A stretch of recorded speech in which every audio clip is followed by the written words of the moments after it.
Friends, आज हम बात करेंगे ड्यूरिंग प्रेगनेंसी बेबी का ग्रोथ कैसे होता है। 1 महीने से लेकर 9 महीने तक बेबी का कितना विकास होता है। सबसे पहले बात करेंगे पहला महीना। इस मंथ में कितने महिलाओं को पता भी नहीं होता है कि वो प्रेग्नेंट है, और पहले महीने के आखिर में जब पीरियड्स रुक जाते हैं तब उन्हें फील होता है कि कहीं वो प्रेग्नेंट तो नहीं है। इस चीज़ को कंफर्म करने के लिए प्रेगनेंसी किट से टेस्ट किया जाता है और पता चलता है कि वो प्रेग्नेंट है। प्रेगनेंसी का पहला महीने का पहला दिन शुरू होता है लास्ट मेंस्ट्रुअल पीरियड से। वहाँ से काउंट करते हैं फर्स्ट डे, और पहले महीने के आखिर में बेबी 1 सेंटीमीटर तक लंबा हो चुका होता है। उसके अंगों का विकास होना शुरू हो जाता है। Heart, lungs, brain, hand, legs धीरे धीरे बनना शुरू हो जाते हैं। दूसरे महीने में बच्चा 2 सेंटीमीटर तक लंबा हो जाता है। बच्चे की हड्डियाँ और रिप्रोडक्टिव सिस्टम का विकास होना शुरू हो जाता है, और इस महीने में बच्चे की हार्ट बीट भी मिलने लगती है, जिसे आप अल्ट्रासाउंड के थ्रू डिटेक्ट कर सकते हैं। नेक्स्ट, प्रेगनेंसी का तीसरा महीना। इस महीने के आखिर में बेबी का फेस इंसान की तरह दिखना शुरू हो जाता है। इस मंथ में बेबी 7 से लेकर 8 सेंटीमीटर तक लंबा हो जाता है और पेट में हलचल करना भी शुरू कर देता है। लेकिन बच्चा अभी बहुत छोटा है, उसके पास उतनी ताकत नहीं होती है, और इसीलिए उसकी जो हलचल होगी वो बहुत ही ज़्यादा धीमी होगी और इसका एहसास माँ को नहीं हो पाएगा। बेबी के जितने भी इम्पॉर्टेंट ऑर्गन हैं उसका डेवलपमेंट शुरू हो जाता है। नेक्स्ट, प्रेगनेंसी के चौथे महीने के आखिर तक बच्चा मूवमेंट शुरू कर सकता है, जिसका एहसास माँ को होने लगेगा। ये डिपेंड करता है, किसी को फील होता है, किसी को नहीं भी होता है। इस महीने में बच्चा पेशाब करना भी शुरू कर देता है, और वो एमनियोटिक फ्लूइड को भी अपने अंदर लेना शुरू कर देता है, जिसके थ्रू वो एमनियोटिक फ्लूइड से न्यूट्रिएंट्स लेता है, प्रोसेस करता है और उसको यूरिन के थ्रू एमनियोटिक फ्लूइड के अंदर छोड़ देता है। और इस प्रोसेस के कारण एमनियोटिक फ्लूइड का लेवल बना रहता है। बच्चे की लंबाई 13 सेंटीमीटर तक हो जाती है। उसका रिप्रोडक्टिव सिस्टम, पैरों की, हाथों की उंगलियां बन रही होती हैं। प्रेगनेंसी के 5वें महीने में बच्चा 20 सेंटीमीटर तक लंबा हो चुका होता है। वो अपने अंगूठे को चूसना शुरू कर देता है। बेबी अपना उठने का और सोने का पैटर्न बना लेता है, और जो भी हल्की हल्की हलचल करता है माँ को फील होता है। प्रेगनेंसी के 6ठे महीने में बेबी का साइज लगभग 30 सेंटीमीटर तक हो जाता है। बेबी की एक्टिविटीज़ बढ़ने लगती हैं, बेबी स्ट्रांग बनने लगता है, और इस समय आप बेबी की किक महसूस कर सकती हैं। और अगर आपको इस महीने में बच्चे की मूवमेंट या किक्स महसूस नहीं हुई है तो आपको अपने गायनेकोलॉजिस्ट से कंसर्न करना चाहिए।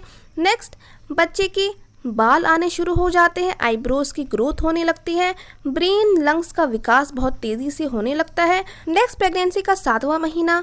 इस महीने में बेबी का लेंथ अप्रॉक्स 35 सेंटीमीटर तक हो जाता है। बच्चा अच्छे से ग्रो कर चुका होता है और पेट के अंदर लात मारने लगता है, अपने पैरों को और हाथों को फैलाता है, और उस समय माँ का पेट हार्ड हो जाता है, जिसके कारण आपको दर्द भी हो सकता है। लेकिन इससे घबराना नहीं चाहिए, क्योंकि इस समय बच्चा अपने हाथों को और पैर को फैला कर रखता है, और जैसे ही वो अपने पैरों को फोल्ड कर लेगा तो ये हार्डनेस दूर हो जाएगी और दर्द भी ठीक हो जाएगा।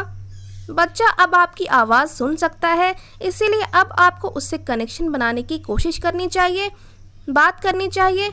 बच्चा आपकी आवाज़ सुनकर रिस्पॉन्स करेगा।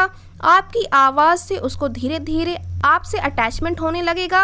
अब बच्चा अपनी आंखें खोलना और बंद करना शुरू कर चुका है, और हाथ भी खुलती हैं और बंद होती हैं। प्रेगनेंसी का 8वां महीना। इस महीने में बच्चे का विकास बहुत तेज़ी गति से होना शुरू हो जाता है।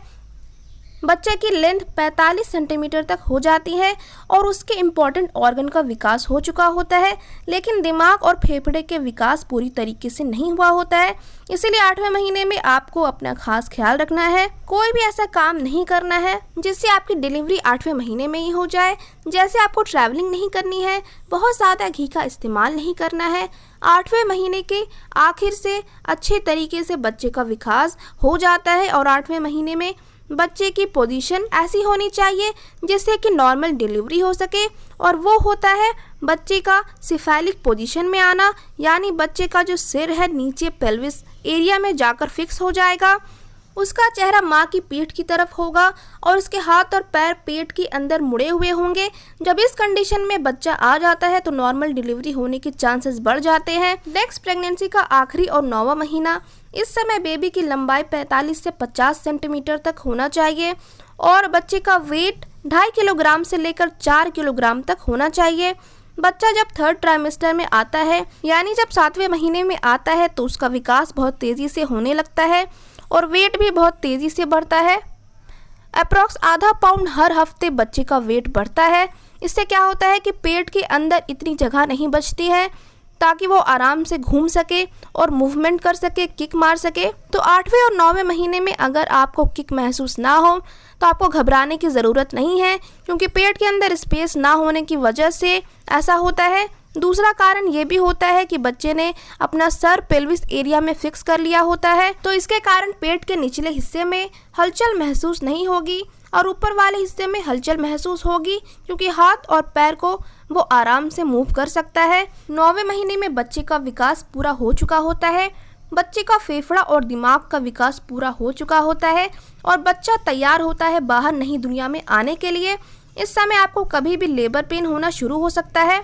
अलग अलग साइंस होती हैं, जैसे पेट दर्द, आपको बहुत तेज़ पेट में दर्द होगा और 10-10 मिनट पे ये दर्द आपको महसूस होगा। ऐसा दर्द होगा कि ये कम होने का नाम बिल्कुल नहीं लेगा। तो इस कंडीशन में आपको तुरंत हॉस्पिटल जाना है, अपने डॉक्टर से कंसल्ट करना है और आपकी डिलीवरी प्रॉपर तरीके से हो जाएगी। तो ये था आज के वीडियो में बच्चा 1 से लेकर 9 महीने तक कैसे ग्रो करता है। आई होप फ्रेंड्स आपको ये वीडियो अच्छा लगा हो। अगर वीडियो अच्छा लगे तो लाइक, शेयर, कमेंट ज़रूर कर दीजिए। फिर मिलते हैं नेक्स्ट वीडियो में।